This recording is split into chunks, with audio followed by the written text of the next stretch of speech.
Les comics, comme tous les supports culturels, ont besoin de sites d'actualité, de magazines pour exister. Et depuis toujours, depuis l'avènement d'Internet, il y a des sites qui parlent de comics. C'est comme ça dans tous les médias. Pour le cinéma, par exemple, pour les mangas, eh bien, il y a des sites qui se sont créés de façon amateur ou professionnelle, des blogs au départ, des sites d'information pour pouvoir relayer toute l'information. Tout ça nous vient évidemment du journalisme traditionnel. Quand on prend le cinéma, il y avait dans les années 90 eh bien, beaucoup de magazines, Première, Studio, Ciné Live, et puis tous les magazines un peu intello, Télérama en premier, et puis les cahiers du cinéma. Tous ces magazines qui parlent de cinéma, il en existe encore beaucoup, même si l'offre s'est raréfiée et surtout que les prix ont explosé parce qu'aujourd'hui, il faut compter minimum 8 € pour un magazine et ça peut monter jusqu'à 15 € pour ce qu'on appelle des MOOC. En ligne, eh bien, c'est l'héritage de ça, puisqu'avec l'arrivée d'Internet au début des années 2000, de façon grand public, hein, j'entends, et avec l'avènement de tous ces sites, eh bien, il y a eu énormément de sites qui se sont créés, que ce soit aux États-Unis ou en France. J'ai moi-même créé en 2007 Comics Place qui a longtemps fait de la news, hein. J'essaie de faire des news de temps en temps et le site il n'a plus ni l'aura ni le pouvoir qu'il avait avant. On est monté à plus de 2000 personnes par jour à un moment. Pareil pour Comics Blog qui fait un super boulot, qui est le dernier des Mohicans. Il y a d'autres sites évidemment comme Super Pouvoir en France ou MDCU, enfin il y a plein de sites qui font de la news et c'est super. Et j'ai même l'impression que la France est plus dynamique que les États-Unis. Je vais vous expliquer pourquoi je vous dis ça. Depuis toujours, depuis que j'avais Comics Place, depuis que je fais l'actu comics, depuis que je parle d'actualité comics sur la chaîne, sur Radio Comics, je vais puiser les informations. Je fais des choix, je les sélectionne et les informations que je considère importantes, eh ben, je les développe et je vous les explique. Ce n'est pas de la traduction ou de l'adaptation, c'est juste aller chercher l'information là où elle est. Et l'information, comme on est sur un média américain, elle est surtout aux États-Unis. Et je fais le tour régulièrement de l'ensemble de ces sites pour me dire, bah tiens, quelle information, pour parler du marché, pour parler des actualités, pour parler des news qui tombent à San Diego, à New York pendant les Comic-Con ou qui tombent pendant les gros salons, eh bien, elles sont en premier aux États-Unis, donc c'est là qu'il faut aller les chercher. Et donc je fais le tour. Il y a des périodes, évidemment, il y a des tendances, il y a des moments où il y a plein de news et il y a des moments où il y a moins de news.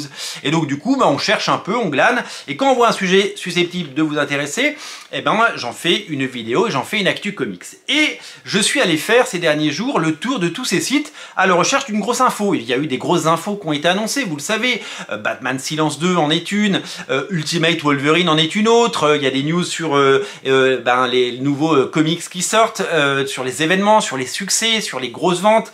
On trouve toujours quelque chose à raconter.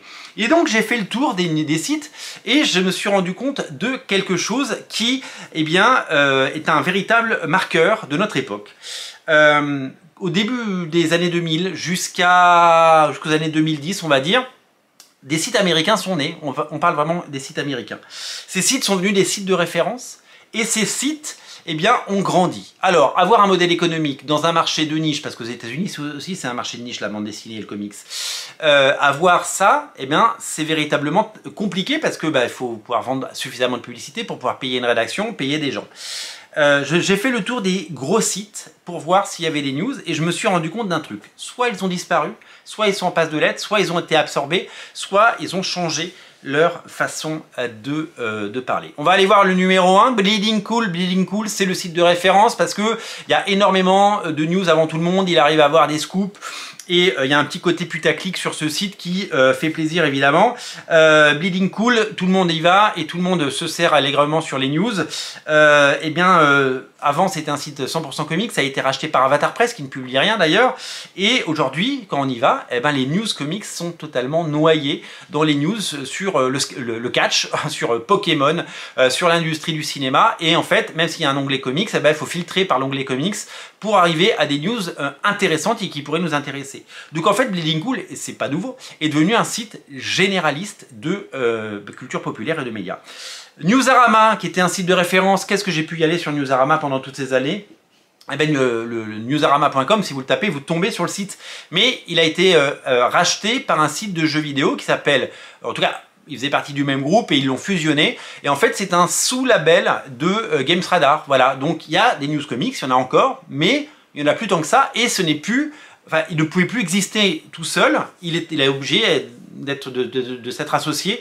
C'est un sous-segment du clic en plus pour un site de jeux vidéo. Comics Continuum, qui était quasiment le premier site, je me souviens, j'y allais quand j'habitais aux États-Unis en 2000, hein, ça fait 25 ans. Eh ben, il est même plus en ligne le site. D'abord, déjà, il marchait plus très bien, et là, il est même plus en ligne. C'est hallucinant. ICV2 continue de marcher, mais c'est surtout des news sur le marché. Moi, j'aime bien les news sur le marché avec des parts de marché, etc.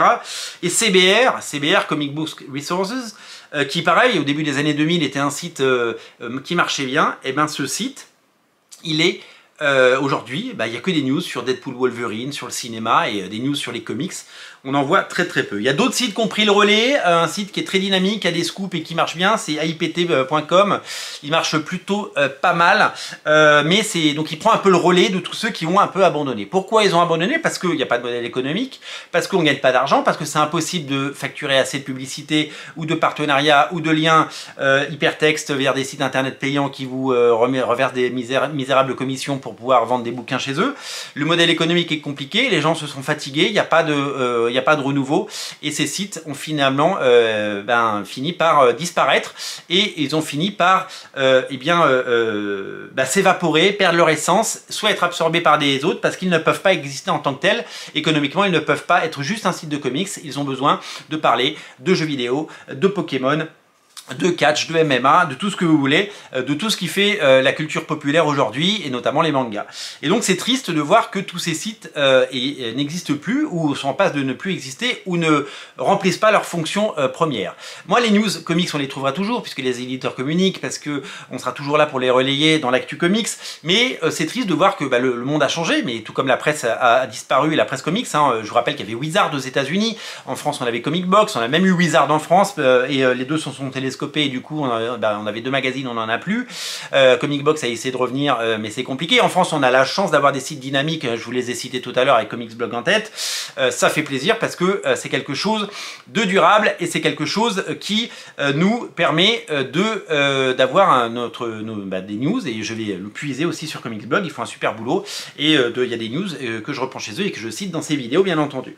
Donc c'est très compliqué, ça nous montre que le marché n'est pas très en forme, ça nous montre que le marché a changé, que le marché a bougé, et ça nous montre qu'il y a une perte d'intérêt, que les gens préfèrent faire du clic sur des rumeurs de films qui vont pas se faire, ou des acteurs qui n'arriveront jamais dans des films, avec des scénarios qui ne sont pas encore écrits, qui sont commentés par des gens qui ne les ont pas lus, et c'est assez compliqué aujourd'hui de faire exister la culture comics et de faire exister tout ça. Et cette émission, donc, les émissions L'Actu Comics, et les éditos que je fais comme aujourd'hui, eh bien, prennent tout leur sens, puisque vous pouvez avoir accès à de la news avec un modèle économique vacillant, mais quand même existant.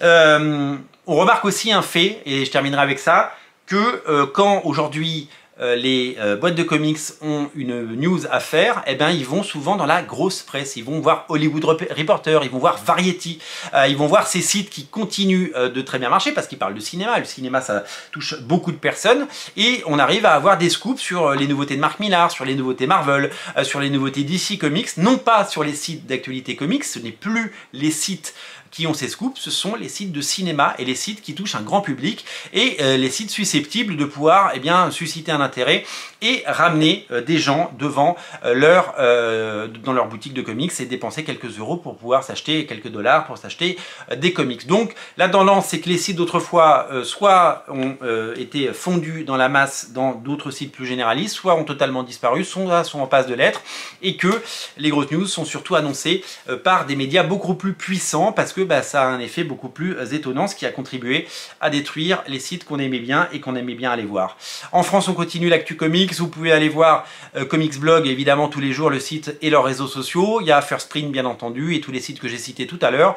Nous on sera là très très vite pour une nouvelle actu comics, dès qu'on aura trouvé un truc susceptible de vous intéresser. Si c'est pour faire une news, je voulais faire une news par exemple sur le fait que Au-dedans, que j'adore, qui a eu le prix la CBD Comics, est sélectionné pour la CBD classique, c'est-à-dire qu'il est dans la liste des 15 finalistes pour le meilleur album de l'année à CBD, ce qui pourrait lui procurer une grosse mise en avant et des ventes additionnelles.